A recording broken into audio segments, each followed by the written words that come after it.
Estimados, muy buenas tardes. Bienvenidos a una nueva jornada de capacitaciones que hemos organizado en conjunto con el Ministerio de Salud y la Sociedad Chilena de Medicina Intensiva. Les agradecemos ampliamente por conectarse todos los días y les recordamos que esta semana estaremos de lunes a viernes en el mismo horario, pero con dos nuevos links, que son los que están distribuyéndose ampliamente por redes sociales.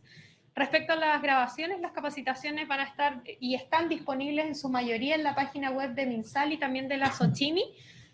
Y les vamos a presentar, bueno, el día de hoy tenemos al doctor Fabián Torres, quien es médico del Departamento de Medicina Intensiva de la Clínica Las Condes, además instructor de la AJA, y el día de hoy nos hablará sobre las consideraciones de la reanimación cardiopulmonar en el paciente COVID-19. Les recordamos que todas las preguntas las pueden hacer a lo largo de la presentación a través del chat y nosotros las iremos recopilando para hacérselas al final de la exposición al doctor. Muchas gracias y espero que esta nueva semana sea muy provechosa para todos los que se conectan diariamente con nosotros.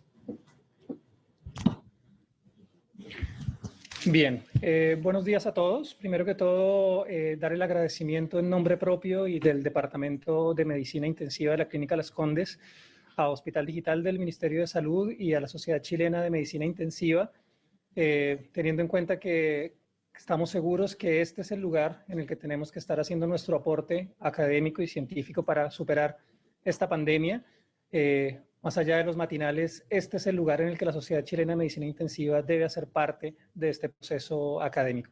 Así que, para que revisemos las consideraciones de la reanimación cardiopulmonar en el paciente COVID, plantearemos revisar los aspectos generales concernientes a la presentación de la actualización de la American Heart Association y de la Sociedad Europea de Cuidado Intensivo y de Medicina Crítica sobre las recomendaciones de cambios de los algoritmos vigentes en reanimación cardio-cerebro-pulmonar para el adulto. Y posteriormente vamos a empezar a revisar cada uno de los aspectos fundamentales, teniendo claridad que todo lo que vamos a revisar en esta presentación debe ser, primero, como todo algoritmo, llevado a nuestra realidad local.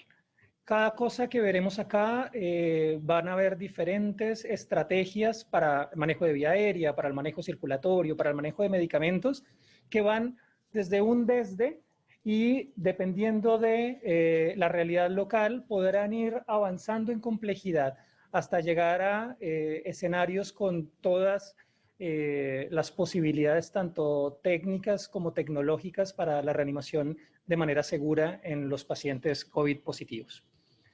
Entonces, vamos a partir de unos pilares fundamentales en los que se van a basar estos cambios. Lo primero es que, teniendo en cuenta la gravedad de este cuadro clínico y teniendo en cuenta que los pacientes que van a hacer paro cardiorrespiratorio normalmente serán los pacientes más graves, y dentro de este escenario de gravedad clínica, la gran mayoría de ellos son pacientes con factores de riesgo que ya les da un pronóstico en condiciones fuera de la pandemia de éxito del paro menor que la población general. Además, el tema de la edad de muchos de estos pacientes hace que tengamos una toma de decisiones previa al paro en cuanto a la limitación de los tratamientos de soporte vital. Es así como las recomendaciones que todo paciente que ingresa con diagnóstico COVID positivo tenga una reflexión acerca de la posibilidad de entrar en paro cardiorrespiratorio durante su hospitalización, para que nos adelantemos al evento y dejemos claro, ojalá en historia clínica, asentado el tema de si se proporcionará el tratamiento y si se darán unos techos terapéuticos en los cuales no está incluida la reanimación cardiopulmonar. Y esta es una obligación para todo grupo tratante, para que partamos de dejar claro qué pacientes son susceptibles a reanimar y cuáles previamente se hizo esta limitación al tratamiento. Y además hay que tener en cuenta que las familias de estos pacientes están por fuera del circuito de salud y están en su casa, y muchos de ellos dejaron a su familiar en unas condiciones en las que hablaba, respiraba adecuadamente, se comunicaba, el pronóstico todavía no quedaba claro, y luego van a recibir una llamada de nosotros explicando que su paciente entró en un paro cardiorrespiratorio. Por ende, esta limitación previa de los tratamientos de soporte vital debe ser compartida con las familias y para eso hay que tener claridad que desde el ingreso debe estar planteado por todos los grupos. Y el otro pilar fundamental es la seguridad del personal de salud. Tenemos claro que el éxito para sobrevivir a esta epidemia es que el personal de salud se contagie lo menos posible. Y tal vez uno de los escenarios más peligrosos para la contaminación del personal de salud es la reanimación cardio-cerebro-pulmonar. Es por eso que toda esta presentación no se cansará de decir que los elementos de protección personal mínimos obligatorios deben estar como prioridad por encima de la reanimación del paciente. Entonces, para que empecemos a hablar sobre el soporte vital básico, la primera recomendación, y es una recomendación que en todas las guías de RCP del adulto y pediátrico ha estado sobre la mesa y que intrahospitalariamente le hemos bajado mucho el perfil, y es el tema de la seguridad de la escena. En los ambientes extrahospitalarios es evidente que si un rescatista va a tratar a una víctima que pierde la conciencia, no respira y no responde, la seguridad de la escena es esencial para que no hayan dos víctimas. Pero en el ambiente intrahospitalario hay una falsa sensación de seguridad que hace que, si recordamos muchas de nuestras últimas reanimaciones de los últimos 2, 3 años, sabremos que tras 5 minutos de RCP, la mitad del equipo no tenía una mascarilla puesta, que muchos de ellos al terminar el paro no tenían guantes, que el contacto con fluidos de los pacientes tiene un porcentaje muy alto. Y esto le bajábamos el perfil diciendo que era más importante dar rápidamente la RCP de adecuada calidad así nos expusiéramos, porque el índice de contagio habitual con enfermedades infecciosas de los pacientes era muy bajo y estamos de acuerdo. El problema con esta enfermedad es que es de alta transmisión y rápidamente evolucionable. Por lo tanto, el equipo de protección mínimo debe estar claro. Y ese equipo de protección mínimo para contacto con gotitas incluye guantes, delantal al menos de manga corta, la mascarilla quirúrgica resistente a fluidos, protección para los ojos y la cara, que puede ser, dependiendo de la realidad local, una mascarilla quirúrgica con una visera integrada o una pantalla o visera completa o gafas de seguridad de policarbonato o cualquier equivalente. Entonces, es difícil y muchos equipos intrahospitalarios han hecho el esfuerzo de hacer simulaciones in situ para determinar cuánto tiempo tardas en cambiarte adecuadamente y en estar listo para entrar de manera segura a un cubículo de un paciente que necesita asistencia. Y en nuestros ejercicios locales, en Clínica Las Condes hemos visto que entre 90 segundos, sí, entre 90 segundos o cerca de 2 minutos es el tiempo promedio que ha tomado nuestro personal para estar listo para entrar a una escena. Y obviamente es un escenario muy estresante y es un escenario muy complejo entender que adentro hay alguien que está en paro cardiorrespiratorio, que requiere una RCP de alta calidad y que yo voy a tomarme 1 o 2 o más minutos en estar listo a entrar a la escena. Es por ello que la organización previa al evento se hace un pilar fundamental y yo tengo que tener claro que lo más importante es preparar a los reanimadores para el ingreso y que no deben ser muchos, pueden ir entrando secuencialmente. Por lo tanto, la persona más importante en el inicio de una reanimación cardiopulmonar se llama el líder de seguridad. Nuestra recomendación es determinar que hay una persona que se va a quedar afuera del escenario, cuya tarea es ayudar a que los reanimadores se pongan su equipo de protección personal y confirmar, ojalá con una orden verbal, reanimador listo para el ingreso, que le está dando a la persona que va a ingresar al cubículo del paciente el paz y salvo de estar en condiciones de no infectarse. Este líder de seguridad, que es algo que no teníamos en nuestras reanimaciones convencionales, es el éxito del cuidado de nuestro personal. De la misma manera, ese líder de seguridad deberá, después de que estén adentro las personas, sabrán que quienes han tenido la oportunidad de reanimar un paciente COVID positivo durante las compresiones torácicas de adecuada calidad, durante el manejo de la vía aérea, los elementos de protección personal pueden romperse, pueden correrse, pueden caerse, y ese es el líder de seguridad quien tiene que estar pendiente de su equipo para sacarlo de la escena si se convierte en una escena insegura. Y entonces es importante que recordemos los aspectos fundamentales y los elementos de una eficiente RCP segura para el paciente y segura para nosotros. El circuito cerrado de comunicación es una máxima que también ha sido bajada de perfil habitualmente, teniendo en cuenta que la comunicación con 5 o 6 personas, todos adentro del cubículo, donde habla un líder, el resto escucha y da feedback, es fácil sin elementos de protección personal. Pero quienes han tenido la oportunidad de tener una emergencia teniendo puesta una mascarilla quirúrgica, una máscara N95, un casco, saben que la comunicación es compleja.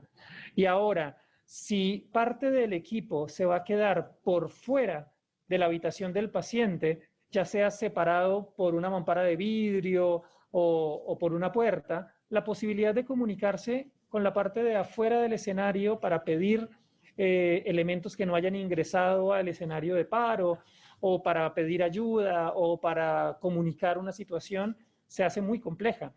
Por eso hay que elegir muy bien dónde van a estar las personas. Si el líder de reanimación debe estar adentro del escenario o puede estar afuera si yo tengo un sistema de comunicación adecuada, como una comunicación por radio que sea eficiente y que sea clara.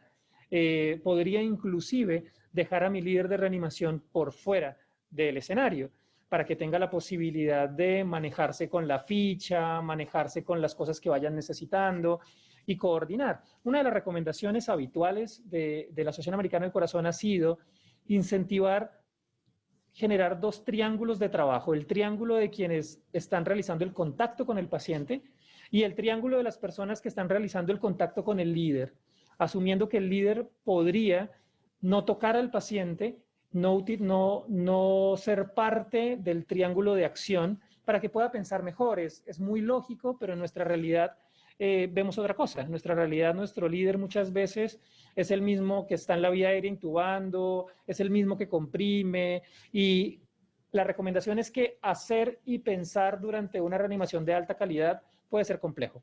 Y si encima de todo no tengo un circuito cerrado de comunicación adecuado, la posibilidad del éxito de la RCP disminuye claramente. Los mensajes deben ser claros y por eso debemos tener un líder tranquilo que pueda ordenar el algoritmo, no querer tener un diagnóstico de paro necesariamente en el primer minuto, ni concientizarse que lo más importante es tener la causa del paro en la mano, sino que hay que dejar girar el algoritmo inicialmente para asegurar los pilares fundamentales de la RCP convencional, que son la RCP de adecuada calidad con compresiones torácicas y la desfibrilación precoz en caso tal de estar indicada. Entonces, si yo doy mensajes claros en que lo que necesito es eso fundamentalmente, voy a poder, después de poner en marcha el algoritmo, ir secuencialmente dándole órdenes a todo mi equipo, recibiendo feedback de ellos y generando un ambiente de reanimación ideal. Por eso, la responsabilidad y las funciones deben ser claras, y cuando hablemos de la vía aérea, es esencial que se planifique quién es de las personas que están atendiendo este paro la persona que más experiencia puede tener en el manejo rápido del manejo avanzado de la vía aérea, porque debe ser esa persona quien se encargue de ir a intubar un paciente en caso tal de tener un paciente en ventilación espontánea en el momento de la RCP, porque es fundamental, como lo veremos más adelante, el asegurar que la vía aérea esté sellada lo más rápido posible para continuar con el manejo del paro. Entonces, hay que conocer las limitaciones propias y hay que conocer las limitaciones de mi equipo para poder ponerlos en el lugar correcto. Si yo tengo una persona que me va a dar manejo a la vía aérea, pero esa persona quiere liderar el paro y quiere dar todas las órdenes del paro, yo debo entender eso para dejarlo como líder de paro y permitir que otra persona le dé manejo a la vía aérea. ¿ya? Para no duplicar funciones en algo en lo que necesitamos ser muy eficientes. Compartir el conocimiento es fundamental, teniendo en cuenta que estos pacientes son un desafío en cuanto a la causa de paro, porque tenemos que tener en cuenta las causas convencionales, pero también algunas particularidades de esta patología. Las intervenciones siempre deben ser constructivas y esto es un riesgo alto, y es que el nivel de estrés que vive el equipo de un paciente COVID positivo en su reanimación es claramente superior al habitual. Por ello, cualquier intervención que pueda malinterpretarse como una intervención no constructiva va a generar un ambiente tenso, va a sumar el estrés y la posibilidad de equivocarse se eleva sustancialmente. Es por ello que tenemos que ser muy cuidadosos todos los que ingresamos a estos escenarios de generar intervenciones constructivas para el desarrollo de la RCP o canalizar cualquier intervención que yo no sepa tener un lenguaje prudente y adecuado, canalizarlas con el líder, para que el líder sea quien se encargue de darle la retroalimentación a su equipo. La reevaluación debe ser constante y el resumen debe ser constante para no olvidar tanto las acciones fundamentales como las causas de paro en estos pacientes.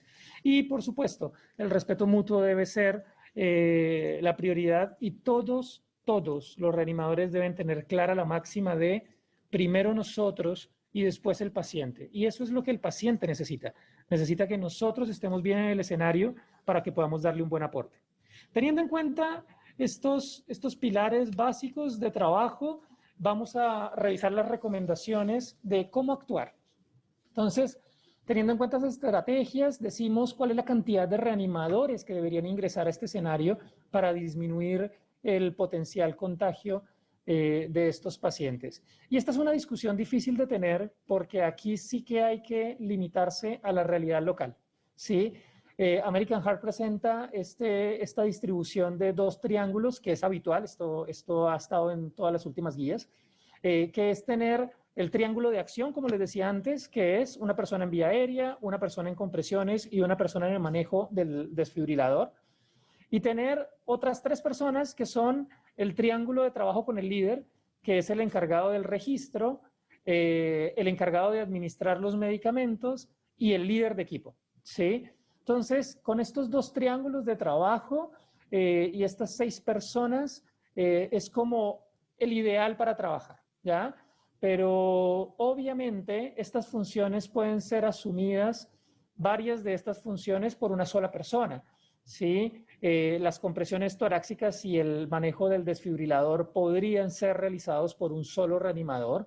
La persona que se encarga de medicamentos puede ser la persona también que cuide la seguridad dentro del escenario y que pueda ayudar con el manejo del desfibrilador en caso tal de que su compañero esté dando compresiones. El encargado de registro puede estar adentro o puede estar afuera del escenario.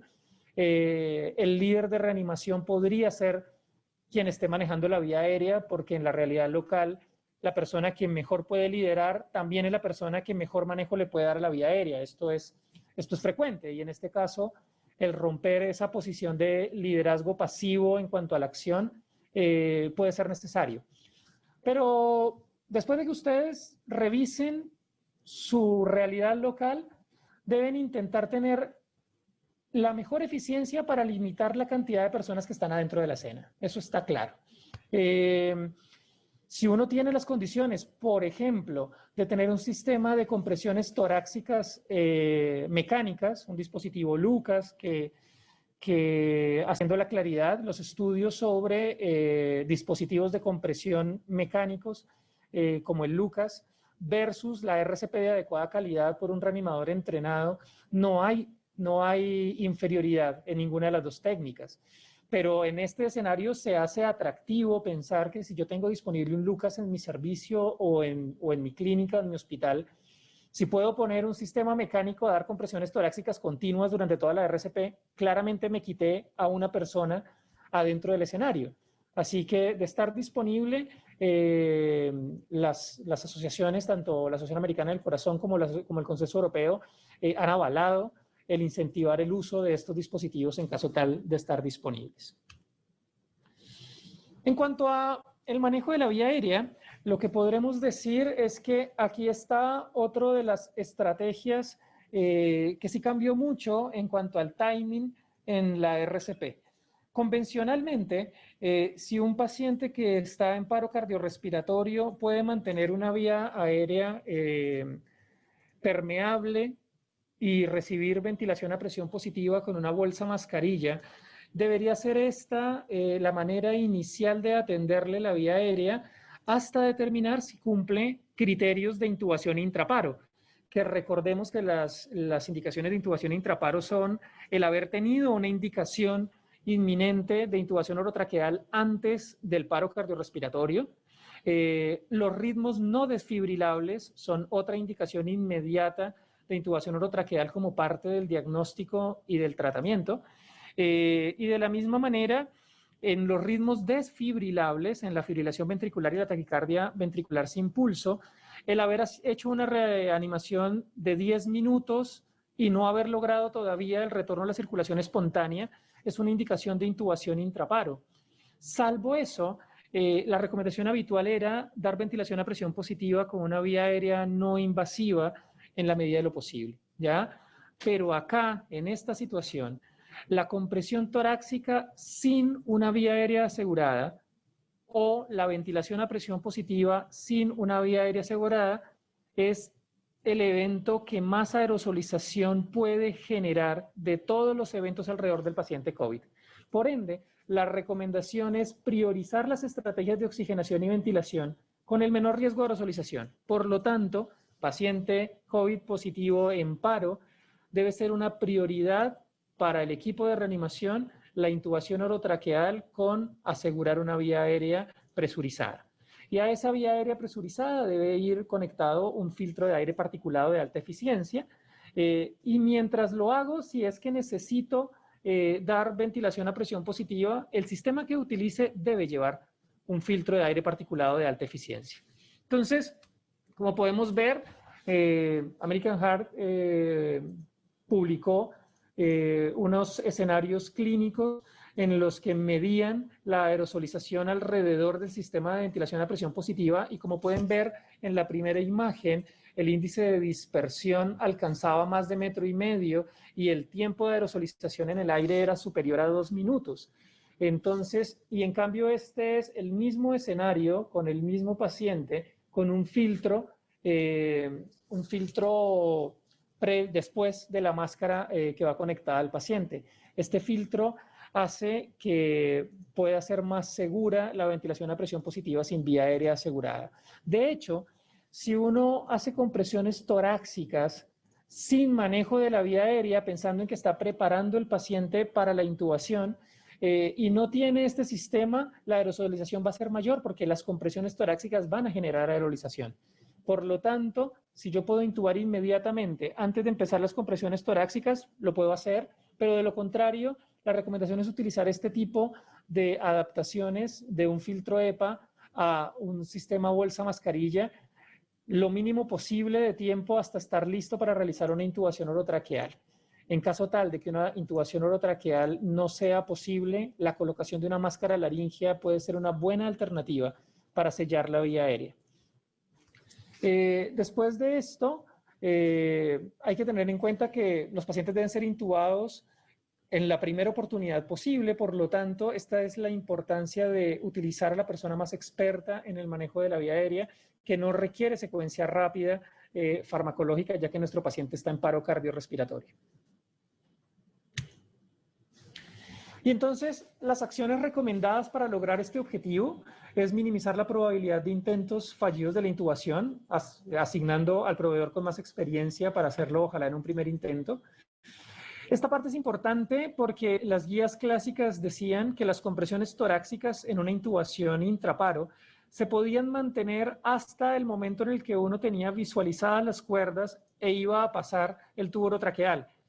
La recomendación para los pacientes COVID positivo es que desde el mismo momento en el que el reanimador que maneja la vía aérea va a acceder con el laringoscopio a la vía aérea, se deben detener las compresiones.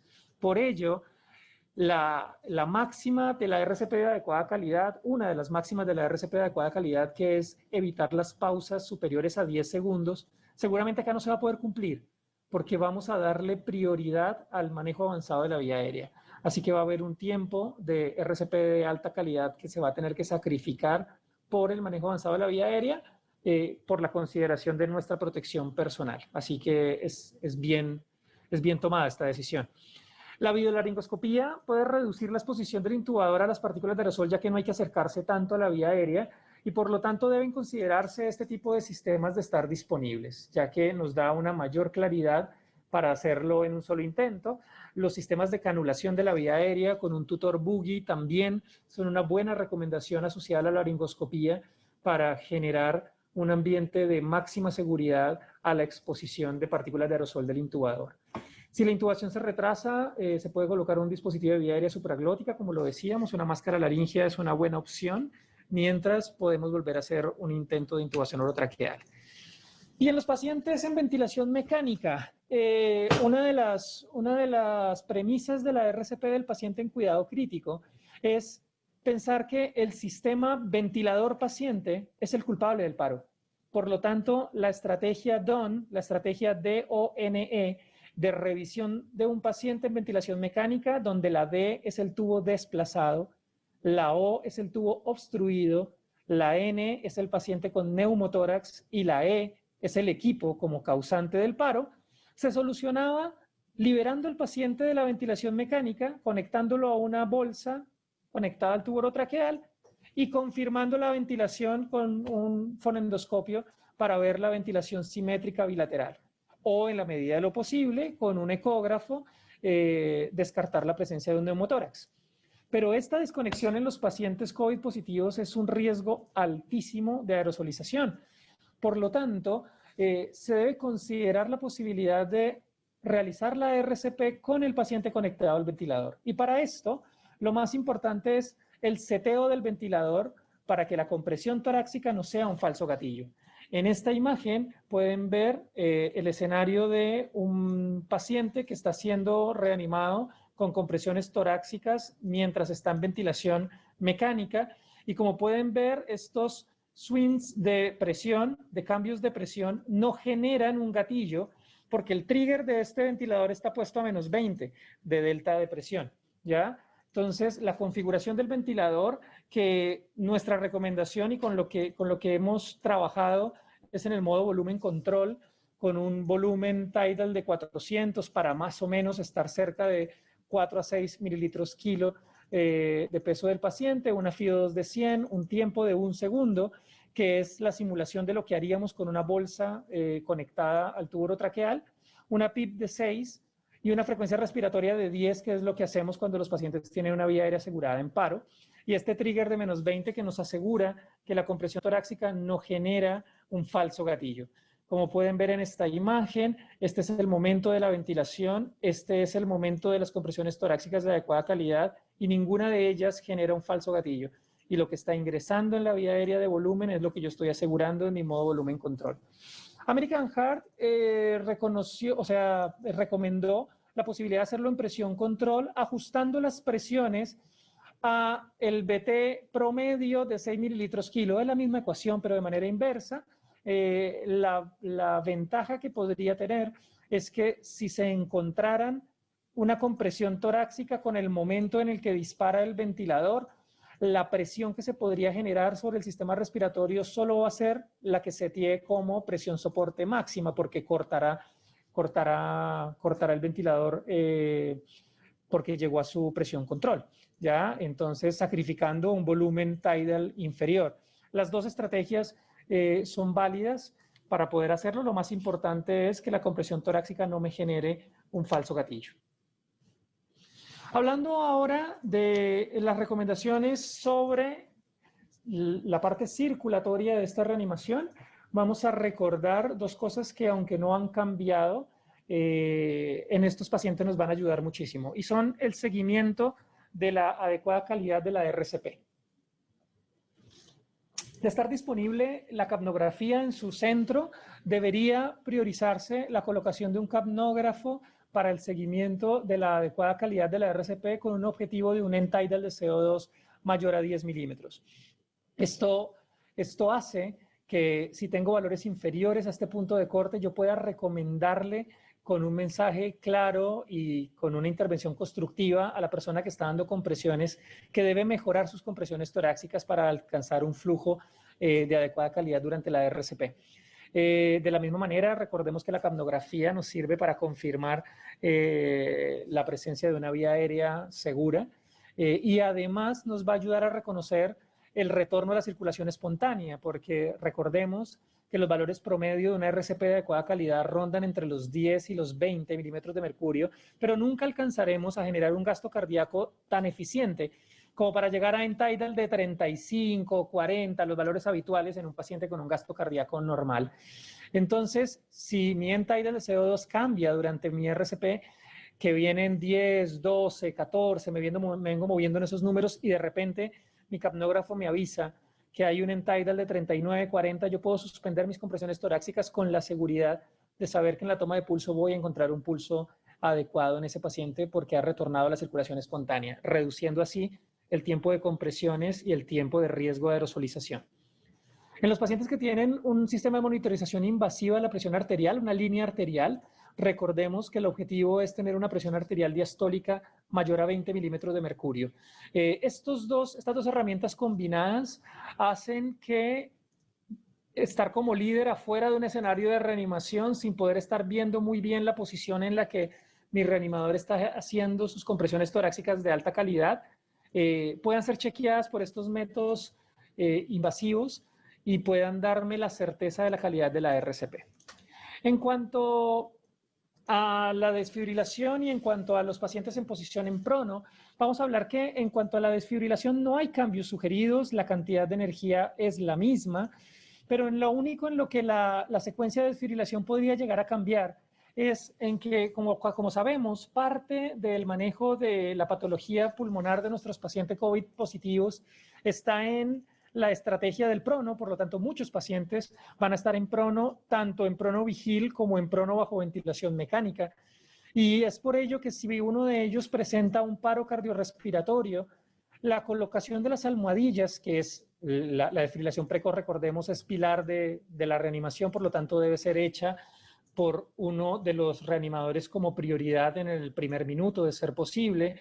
Esta colocación en posición de prono cambia a una estrategia de un parche en la espalda y un parche en la parte apical izquierda. Entonces va a quedar antero-posterior izquierdo. Esta es la posición correcta de los parches de desfibrilación en un paciente en prono, ya que un paciente en prono se puede desfibrilar y también se puede masajear. La compresión torácica en prono se hace, como lo estamos viendo en esta imagen, con las manos afirmadas con el centro de gravedad alrededor de los cuerpos vertebrales entre T7 y T10. Se puede tomar como marco que la parte superior de mis manos va en contacto con las escápulas y con la punta de la escápula y hacer compresión torácica buscando los mismos 5 centímetros de profundidad.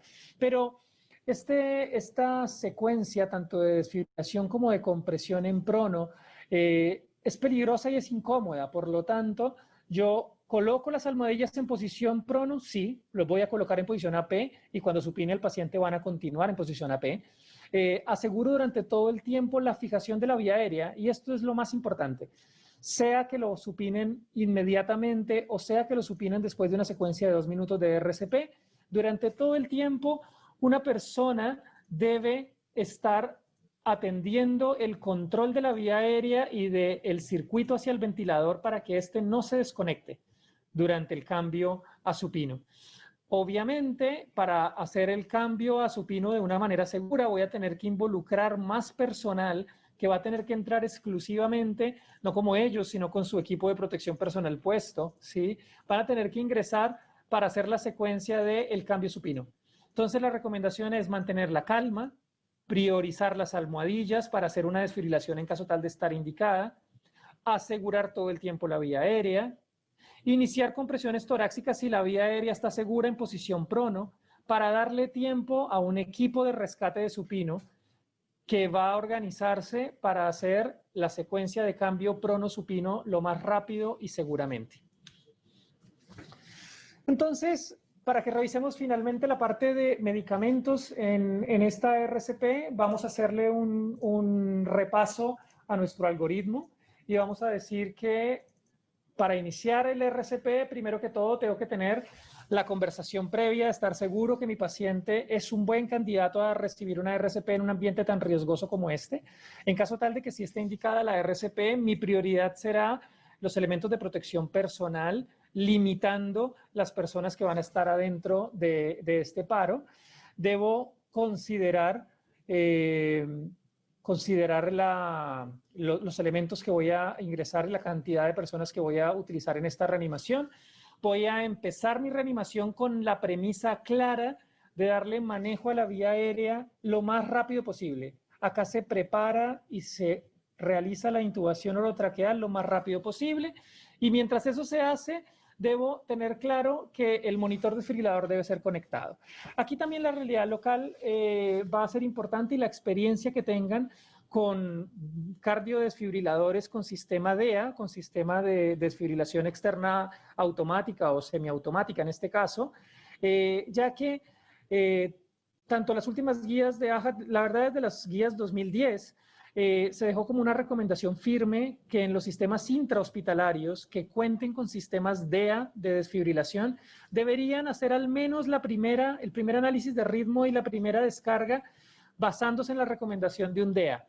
Y posteriormente, si para el equipo es mucho más confiable el uso de un desfibrilador manual, utilizar un desfibrilador manual. Esto, la verdad, que queda a disposición de la experiencia que tenga cada equipo con los sistemas DEA, pero para quienes han tenido la posibilidad de tener experiencias con DEA, la verdad que te quita el análisis de ritmo.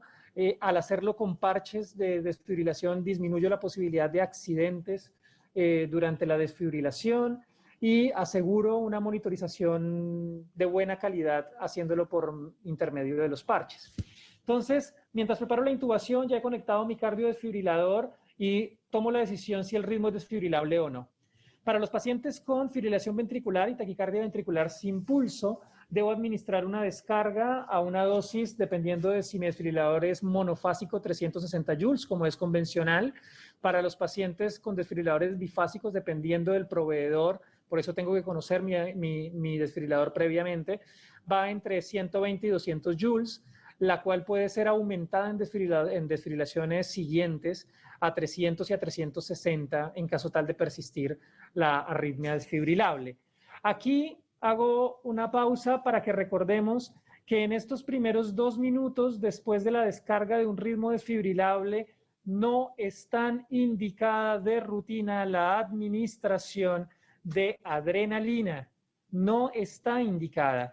Convencionalmente, los 2 primeros minutos de un ritmo desfibrilable deberían estar dados para la descarga y la RCP de adecuada calidad, ya que la posibilidad en pacientes con paro cardiorrespiratorio presenciado en un ritmo desfibrilable de salir con la primera desfibrilación es alto, y el retorno a la circulación espontánea con una ampolla de adrenalina encima se va a hacer más difícil, ¿ya? Así que no tienen indicación. La indicación habitual de adrenalina en ritmos desfibrilables, como la podemos ver en el algoritmo, está después de la segunda descarga, a lo que se considera una FV o TV resistente a descargas. Por lo tanto, esta secuencia de eventos en las que siempre decimos paro, paro, paro, sí, entonces una vía de adrenalina, no es tan así, ¿ya? Y recordemos que la adrenalina es un medicamento con evidencia 2A en la reanimación. No es imprescindible, por lo tanto, correr tras una ampolla de adrenalina no parece ser una buena estrategia.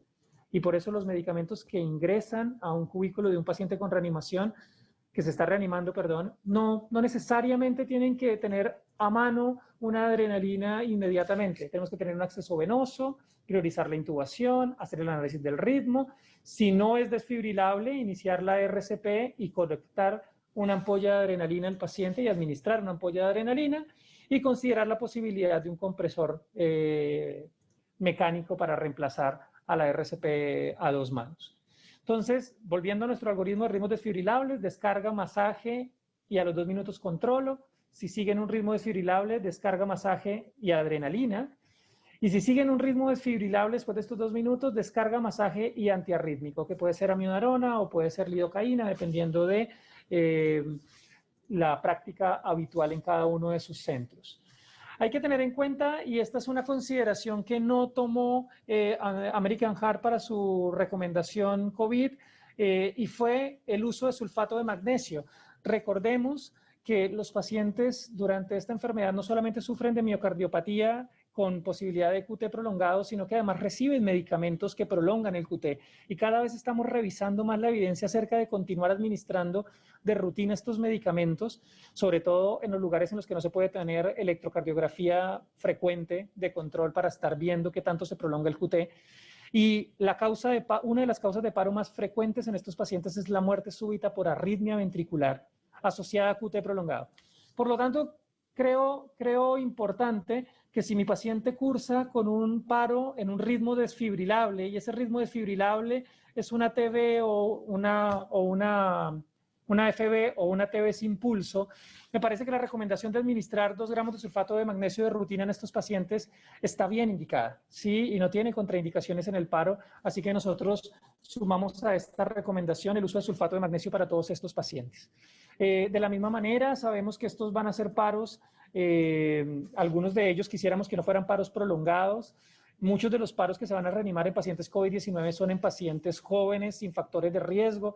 Por lo tanto, si su realidad local permite el manejo del ECMO, ECMO en paro, el ECMO CPR, puede ser una recomendación, aunque hay que aclarar que todavía no existen datos concretos sobre el cambio del ECMO CPR en la población convencional versus durante esta patología del COVID-19. Pero quienes hemos tenido la oportunidad de tener pacientes en ECMO COVID, hemos visto una buena evolución de algunos de ellos. Así que hay que considerarlo asociado a todo este algoritmo. En cuanto a los ritmos no desfibrilables, tenemos el manejo de adrenalina cada 3 a 5 minutos. Si consideramos el uso de sulfato de magnesio, indicarlo. Cada 2 minutos estar buscando las causas reversibles de estos pacientes. Obviamente la hipoxemia con el manejo de la vía aérea lo vamos a poder manejar. Si tengo en mi realidad local un ecógrafo y lo quiero sumar al escenario de paro para descartar el neumotórax, es una buena estrategia para ayudar a descartar el taponamiento cardíaco de la misma manera. Si considero la posibilidad de un trastorno de hidrogeniones, la administración de bicarbonato a dosis convencional de 1 miliequivalente por kilo de peso del paciente. Si considero el paciente como probable neumotórax y tengo confirmación clínica de ello, hacer la maniobra de descompresión de la presión intratorácica con una aguja. Si considero intoxicaciones asociadas a esto, como por ejemplo la intoxicación que tiene tratamiento intraparo, que es la intoxicación por tricíclicos, cuyo tratamiento es el bicarbonato.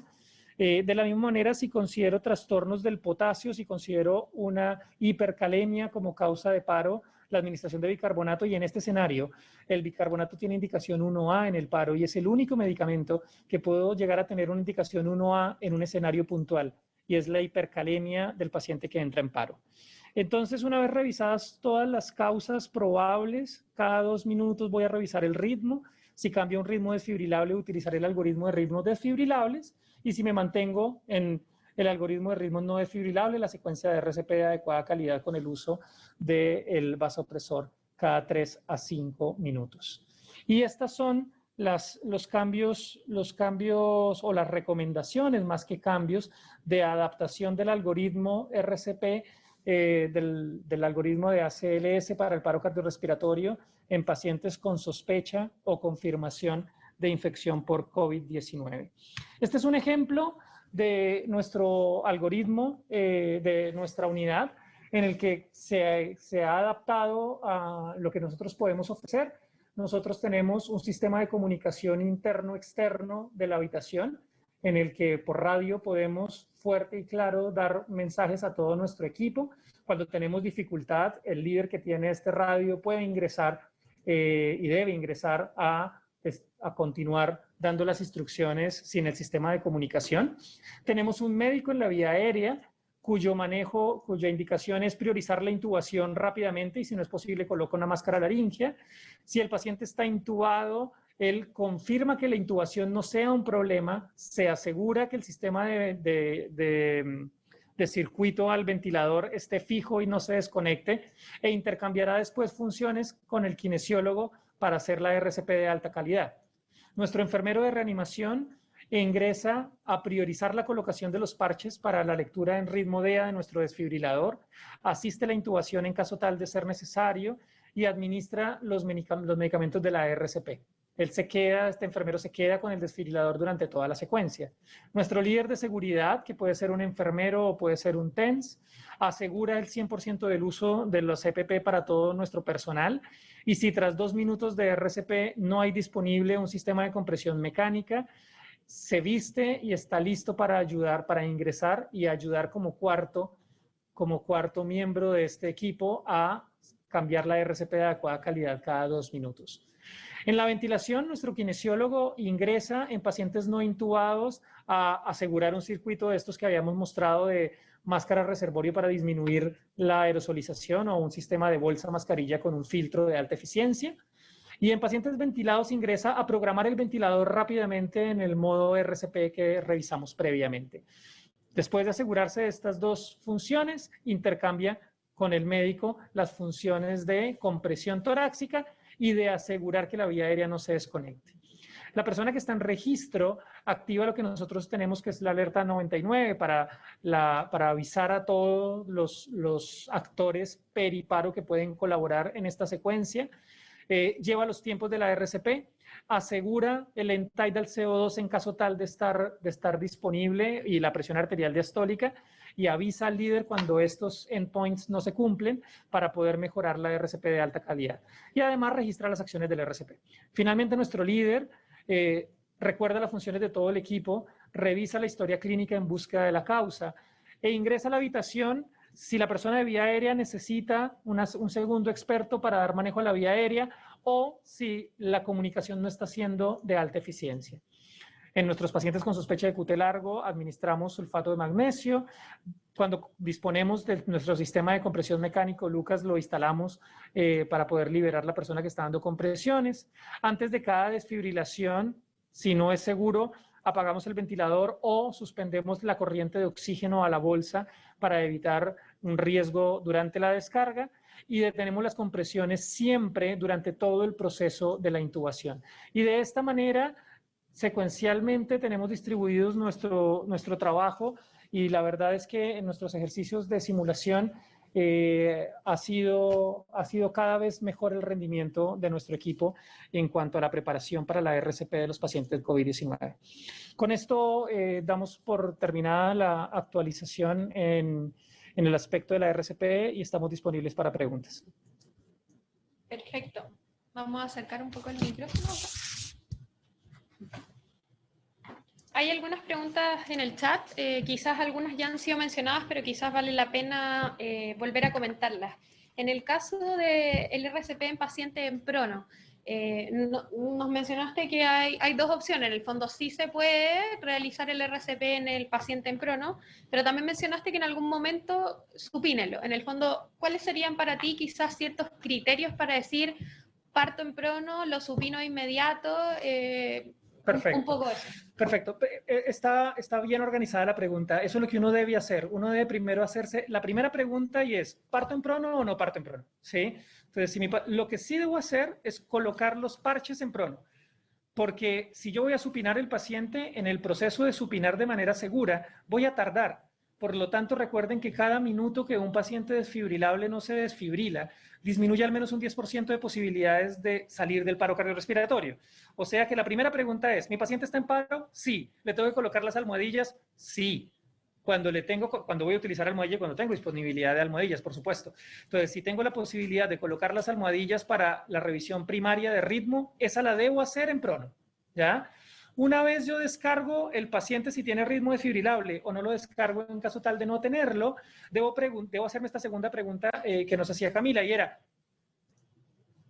¿Puedo partir en supino inmediatamente? O sea, ¿puedo supinar el paciente? Y la respuesta es, ¿tienes el personal suficiente adentro del escenario y tienes a la persona que te está bloqueando la vía aérea lista para supinar? Si la respuesta es sí, supinen inmediatamente el paciente y continúen y inicien la RCP directamente en supino. Pero lo que va a pasar normalmente es que voy a tener 2 personas adentro o 3 personas, por lo tanto el supino puede ser inseguro. Mientras ingresan más reanimadores, yo ese tiempo lo aprovecho haciendo compresiones de la mejor calidad posible. Si yo en el paciente en supino tengo un capnógrafo y tengo una línea arterial, se van a dar cuenta que la calidad de la RCP para lograr al menos 10 de end-tidal CO2 y al menos 20 de presión arterial diastólica es obviamente más difícil que en la posición de supino. Si yo tengo ese sistema de monitoreo, empiezo la RCP en prono y veo que cumplo con mi objetivo de PET-CO2 y de presión arterial diastólica y considero que pronarlo puede ser riesgoso porque se desconecte y aerosolice, continúo la RCP en prono, por supuesto, ¿sí? Pero si yo ya tengo mi RCP inicial, independiente de qué estoy logrando con esa RCP inicial, y tengo un equipo listo para supinar, y el ejercicio del supino no va a ser inseguro, priorizo el supino, ¿sí? Esas son las recomendaciones. Perfecto. Nos preguntan por qué se debe desconectar en la desfibrilación al paciente del ventilador. Correcto. Algunas mezclas de gases en algunos ambientes intrahospitalarios pueden generar la posibilidad de ser gases volátiles y por lo tanto, sobre todo cuando se hace desfibrilación con palas, la posibilidad de generar una chispa con gases medicinales inflamables, más el contacto de la descarga en el tórax que no esté 100% adherido, como en el caso de las palas, puede llegar a generar un accidente con la terapia eléctrica. Está reportado como mínima posibilidad, pero en estos escenarios claramente no queremos tener esa sospecha, así que es una buena práctica y esto ha sido recomendado desde antes de estas disposiciones COVID-19. En las guías de reanimación oficial siempre se recomienda cortar el sistema de oxígeno antes de cada desfibrilación. Perfecto, y ahí sería que hay otras preguntas, bolsa mascarilla en el fondo. Correcto. Perfecto. Nos dicen, en un ambiente quizás previo a la UCI, finalmente, en casos de paros de causa no conocida que llegan al equipo de urgencias o en la calle, tratarlo como caso sospechoso de COVID. Sí, la verdad es que este es un gran problema y es la atención de las víctimas extrahospitalarias. Sí, las víctimas extrahospitalarias que ingresan a nuestro servicio de urgencia y desconocemos si es COVID o no. El problema de atender al paciente sin equipo de protección personal es que después de que sea positivo, todas las personas que tuvieron contacto con él van a tener que manejarse como exposiciones de un paciente positivo y eso entendemos en esta situación en la que estamos, el gran problema que es para todo el sistema de salud, ¿ya? Así que es por eso que el tener elementos de protección personal listos en la sala de reanimación de urgencias de todas nuestras clínicas y hospitales es un deber y es una obligación. Así que efectivamente toda víctima de paro no presenciado que ingresa a nuestras salas debe ser tratado como paciente COVID positivo porque es un sospechoso hasta que no podamos demostrar lo contrario. Perfecto. Nos preguntan también quizás desde el ambiente un poco extra, ¿cómo realizar la RCP si no poseen filtros de calidad alta en el fondo para el AMBU, ni tampoco un ventilador de transporte en el fondo, todo esto adecuado? Ya, la reanimación a solo manos ha tenido muchos estudios, ha tenido mucha evolución, entendiendo que los primeros minutos de la RCP lo más importante es asegurar el flujo, ¿ya? El problema es que la compresión torácica en el paciente que no tiene protegida su vía aérea va a ser aerosolización. Así que la recomendación es que si no pueden tener ni un filtro, ni pueden tener una bolsa conectada a un filtro, lo que pueden hacer es colocar una máscara de recirculación de oxígeno y sobre esa máscara colocar una mascarilla quirúrgica que haga que la aerosolización producto de la compresión torácica no se disperse. Esa sería el mínimo de manejo de la vía aérea mientras puedo tener un sistema avanzado de vía aérea. Y obviamente priorizar rápidamente la intubación como primera medida antes de todo el resto. Si es necesario no dar compresiones torácicas hasta intubar el paciente, será el destino del paciente el primero ser intubado y después iniciar la RCP de adecuada calidad y ver si ese tiempo va a permitir un retorno a la circulación espontánea o no, que obviamente es una opción. Perfecto. Hay varias preguntas, pero tenemos un poco de tiempo para seguir. Nos preguntan básicamente cómo ha sido su experiencia en cuanto a la facilitación de la comunicación intra y extrasala. Nos contaba un poco que estaban usando Sí, nosotros dispositivos. utilizamos un dispositivo de comunicación con radio bastante eficiente para el día a día. En el día a día nos ha ayudado muchísimo. La verdad que la comunicación ha sido muy buena. De hecho, también en nuestras prácticas de humanización ha logrado hacer que los pacientes dentro de su box puedan tener comunicación con sus familias.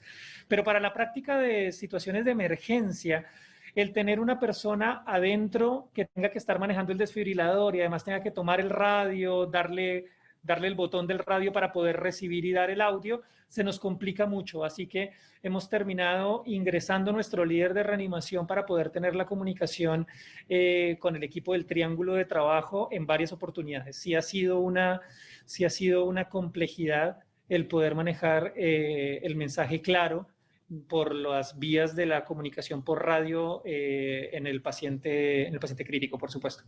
Nos preguntan un poco también un poco ligado a lo anterior, ¿qué sugieres para la distribución específica de los roles, que un poco lo vimos en el resumen final, y cómo se debe manejar el equipo dentro de una situación de crisis y además sumándole a todos los elementos de protección personal que nos vuelven un poco, además, más difícil la comunicación y el acercamiento finalmente de apoyo entre los profesionales? Yo creo que la principal recomendación es haga lo que sabe hacer. O sea, porque si yo les digo que el líder tiene que estar parado en la esquina superior derecha, es porque a nosotros nos funciona que el líder esté parado ahí y lo hemos hecho en diferentes escenarios. Este no es momento, salvo los lugares que tienen posibilidad de hacer simulación in situ, que puedan hacer suficientes ejercicios como para dejar su protocolo bien armado.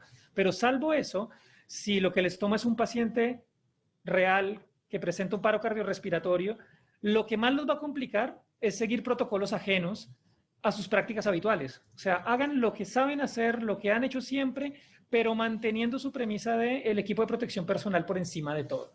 Si lo que ustedes hacen habitualmente los pone en riesgo, no lo hagan. Pero si no los pone en riesgo, utilicen su práctica habitual. La verdad que es la mejor recomendación. Y para bajar el nivel de estrés, tal vez lo que más funciona es recordar que en este escenario, a diferencia de algunos otros, y eso que no a diferencia, porque es una premisa de todos los casos de reanimación, somos más importantes nosotros, pero no solamente por nosotros, sino por lo que cada uno de nosotros está valiendo en este momento para el sistema de salud. ¿Sí? Nosotros somos trascendentales para que esto funcione. Por lo tanto, esa víctima, si me pone a mí en problemas, está poniendo también en problemas a toda la gente que va a ser atendida por mí durante lo que queda de esta pandemia. Si logro tener eso claro y si logro quitarme la capa heroica de manejo con el paciente y digo, voy a hacer lo que sea seguro y el paciente me deje hacer. Si mantengo esa premisa en la cabeza, la verdad que el nivel de estrés baja un montón y todo el mundo sabe que está entrando a darle una oportunidad a un paciente en una situación muy crítica y en la que nos tenemos que proteger por encima de todo. Quizás, Fabián, una pregunta de cierre y una de las más difíciles de contestar siempre, pero en el fondo es ¿cuándo parar? ¿Cuándo parar? Y sobre todo es el ¿cuándo parar si tenemos alguna recomendación especial en estos pacientes? La verdad es que no la tenemos primero porque no tenemos todavía la cantidad de N suficiente de pacientes reanimados intra-COVID para poder determinar cuál es el porcentaje de retorno a la circulación espontánea que va a alcanzar este grupo de pacientes dependiendo de la causa de paro que registren. Así que ninguna de las asociaciones dio alguna recomendación especial para suspender las maniobras de reanimación.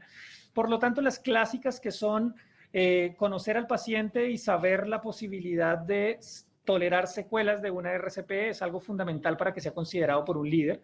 Considerar la seguridad de su equipo a la hora de hacer la RCP.